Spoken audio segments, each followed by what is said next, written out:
Okay, magandang araw mga kababayan. Dito tayo ngayon sa General Trias sa Cavite, Arnaldo Highway, going Governor's Drive. Mga kasama, no? Time check po is alas 3:10 po ng hapon. At update lang po to regarding dyan sa Calax, mga kabayan, na alam naman natin hanggang Aguinaldo Highway na. So ito nga pong cover natin yung Calax sa Governor's Drive na ayan, no, makikita natin, nakita ko may nag-update na sa Facebook ko yata nakita na maganda na yung ganap, no. So malapit na tayo, tumbukin lang po natin to, dire-diretso lang naman ito, Arnaldo Highway going Governor's Drive. But check natin para sa ating mga masugid na mga manonood. Maraming salamat sa mga patuloy na sumusuporta. At ayan, busy lang tayo kasi maliit pa yung ating baby, yung anak ko po. Oho, thank you sa suporta, sa panonood. At hayaan nyo, tuloy-tuloy pa rin naman tayo. Continue lang na send lang po kayo ng mga suggestions na mga gusto nyo bisitahin. At ako naman, pag may nakikita ako na bago, ay pinupuntahan din naman natin. Check natin mga bayan, papalipad tayo ng drone. Medyo malakas yung hangin pero kakayanin yan. Tiwala lang. Nasasanay na rin yata si Bumblebee na malakas yung hangin. Grabe ho, ang init ngayon, no? Mga nagdang panahon mga kabayan. Kaya stay hydrated ho. At kung wala naman ho kayo importanteng ganap, manatili na lang muna sa mga bahay. At alam niyo naman yung heat stroke, no? Totoo yan mga kabayan, nakakatakot. Kaya bilib ako sa ating mga katulad ko, mga nagmamotor, nakabike. Alam ko kung mahirap. Pati mga commuter, dala kayong payong. So ito nga po, Calax po, no? Ngayon po operational yung Aguinaldo Highway. Tutumbukin po niyan hanggang dyan sa Kawit, kokonekta sa Cavitex. Ayan, grabe, no? Tapos may alam ko pa, may mga gagawin pa rito. Yung ano naman, yung expressway papunta naman ng Nasugbu. Kalimutan ko yung pangalan. Bukod pa rin sa Tagaytay Nasugbu Highway, no? Pero siyempre ako mga kababayan, naniniwala ako ng solusyon pa rin sa traffic ay mass public transportation, katulad ng mga tren. Maganda naman talaga to.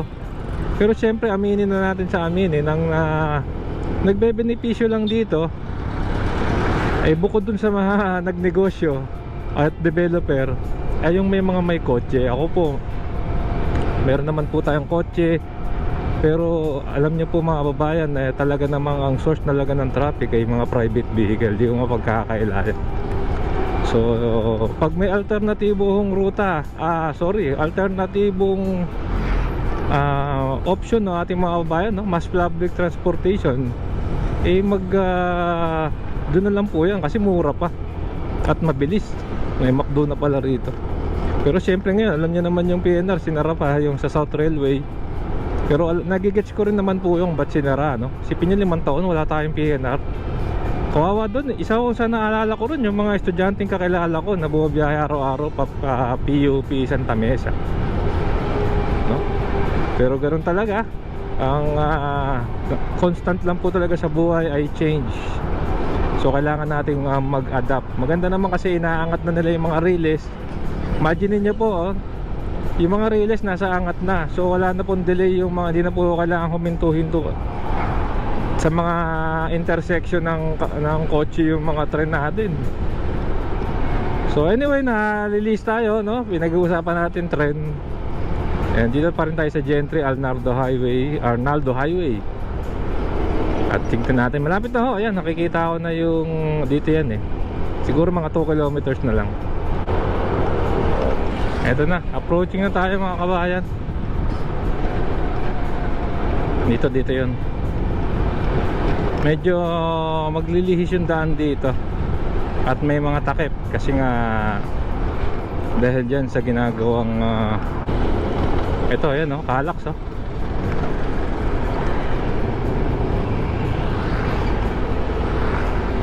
Yun, parang may reblocking. Ayan, so Calax to, ayun, may toll gate na ron. Ang daming bago rito ah. Dati wala ito, ayun oh. Parang bumilis yung ganap mga kabayan. Bumilis yung ganap dito. Magnolia. So ito na po, ayan yung dito na tayo sa Calax, Governor's Drive Interchange. So ito makikita nyo yun, traffic advisory.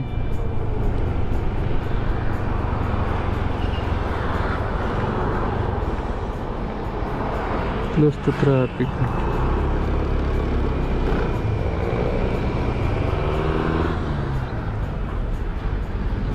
Wilcon Depot. Ayun na, nagpo-full blast na sila rito sa ano, sa Calax mga kabayan. So magkakaroon February 23 po, nagsara. Kinlose to traffic yung kabila.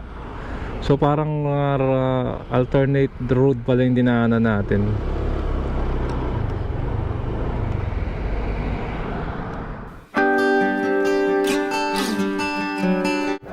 Ayan, so pinalipad na po natin si Bumblebee mga kababayan at nakikita nyo. Ito nga po ang Governor's Drive, no? Ito na po yung segment ng Calax dito, interchange, no? Calax Governor's Drive Interchange.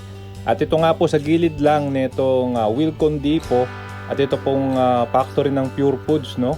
Eh dito po dumaan, ayan na, ang laki na po ng development, no? Talagang from Aguinaldo Highway ay umabot na po rito Governor's Drive, parte po ng General Trias. At ayan na po yung expressway. Talaga namang isa sa pinakamabilis na gawing proyekto ito pong Calax, no? At talaga naman kitang-kita nyo ang lawak ng lupain, no? Ano kaya ito? Bakit parang ang lawak ng pinatag na lupa? Nakakalungkot lang po marami sana mga puno. Pero yun nga, ito po yung cost ng development. Anyway, sana nga may mga kapalit lang, no? Kapag nagputol tayo ay palitan. Anyway, yan na nga po, no? Po, diretso po yan, papunta po ng Aguinaldo Highway, doon po sa working ng Aguinaldo Highway Interchange. Makikita nyo, talaga namang kitang-kita na, no?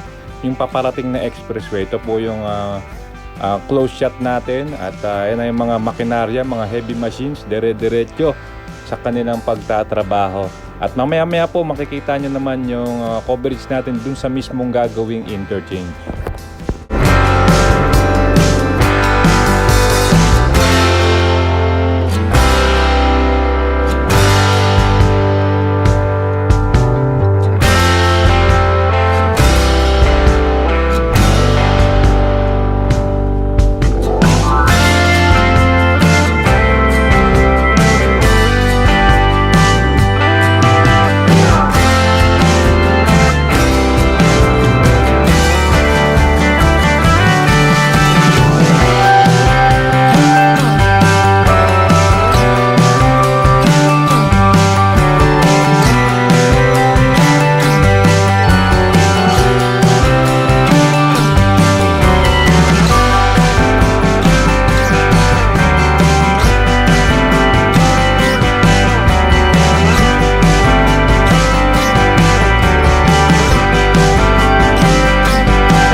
Ayan, so ito naman po yung opposite mga kababayan, balik tayo sa Governor's Drive. Ayun na po, papunta na po ng Arnaldo Highway at ito na po yung mismong interchange. So from Governor's Drive gusto niyang mag-Calax ay pwedeng-pwede na po sa future, no?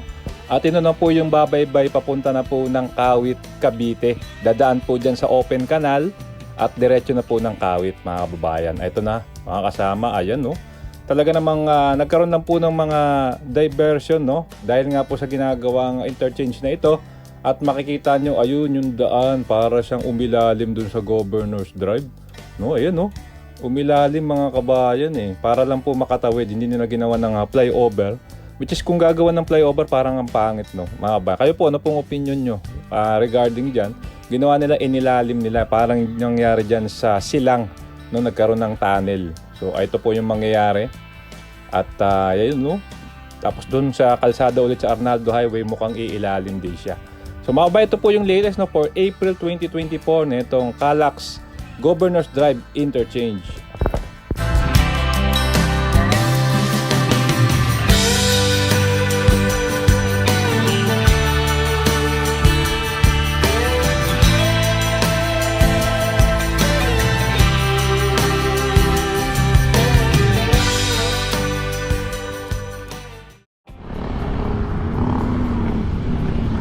yun mga kabayan, no? Ito patawid na tayo ng Governor's Drive, pabalik tayo ng Dasma.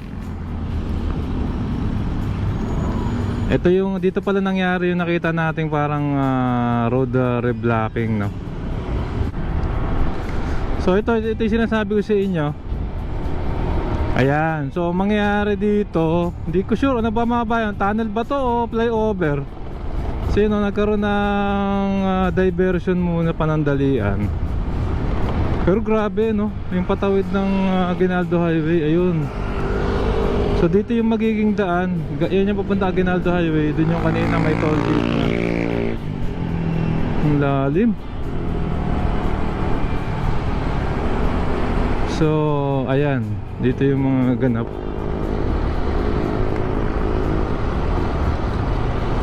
So dito nga po yan, no, sa Wilcon Depot lang. Patawid na tayo ng Dasma. So yun po yung latest sa Calax. Mga kababayan, no, ano pong masasabi nyo? No, diba papunta na po siya ng Cavite, ano, ng Cavite, tama, ng Cavitex. After mga ilang taon mga kababayan, tansya ko, isa po yung Calax sa tingin ko pinakamabilis eh. Nagkaroon pa po ng problema yan dun sa ano ha, sa rancho ha, sa silang, no. Pero ang bilis po no, nung na-aprobahan na yung pondo at nagkasundo na sa presyo, eh tingnan nyo na ngayon, bukas na siya. So tansya ko 3 taon, mabilis na po yun, no. Kompleto na po yung Calax natin. At yan, syempre pag nagbukas yan, nasahan nyo, nandyan tayo. Susubukan natin yung free, magkakaroon ng free ano yan eh, libreng daan, katulad nung Aguinaldo Highway interchange tayo. Mamaya hanggang dito na lang. Syempre kung nagustuhan nyo itong video, kaya inaanyayahan ko po kayong mag-like, mag-comment and subscribe, with yung notification bell para updated kayo pag may bago tayong video. Marami pong salamat. Keep safe, huwag malasakit, sarap maglakbay. And see you po sa next vlog update mga kasama.